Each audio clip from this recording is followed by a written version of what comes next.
Hello மக்களே, நம்மளோட மகாநதி சீரியலில் வந்து தாத்தா வந்து டப் பண்ணிகிட்டு இருக்கிற மாதிரி ஒரு ஃபோட்டோ வந்திருக்கு.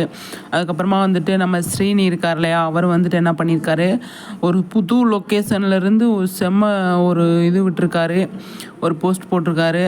நம்ம விஜய் காவேரி வந்து நம்ம சென்னையிலேருந்து வேறு இடத்துக்கு ஷூட்டிங் பண்ணுறதுக்கு போகிறாங்க அப்படிங்கிறதான் லொக்கேஷனு அந்த மாதிரி இருக்குது அப்படின்னு சொல்லி போட்டிருக்காங்க. எங்கே போவாங்க, என்னவா இருக்கும் அப்படின்னு பார்த்தோம் அப்படின்னா, தாத்தா வந்து இது என்னோடய பூர்வீகத்து வீடு, அங்கே போகலாம், காவேரி விஜய் கூட்டிகிட்டு போகலாம், அவங்க ஃபேமிலியெல்லாம் கூட்டிகிட்டு போகலாம் அப்படின்னு சொல்லி பாட்டியும் தாத்தாவும் பிளான் பண்ணியிருப்பாங்களோ அப்படின்னு சொல்லி ஒரு டவுட் இருக்குது. அப்படி இருந்ததுன்னா செம்மையாக இருக்கும். கோயிலில் போயிட்டு ஒரு பொங்கலை வச்சுட்டு சாமி கும்பிட்டுட்டு வரலாம் அப்படின்னு சொல்லி தாத்தா வந்து பிளான் போட்டிருப்பாரோ அப்படின்னு தோணுது. அப்படி இருந்தால் தான் வந்து வேறு லொக்கேஷன் மாற்றி கிராமத்துக்கு போயிருக்காங்க. அப்படி தான் வந்திருக்கு. பின்னாடி நிறைய ஒரு தென்னை மரம் அது இதுன்னு இருக்குது, அங்கே ஒரு வீடு இருக்குது, அந்த மாதிரி ஒரு இடம் இருக்குது. சூப்பராக இருக்குது. கொடைக்கானல்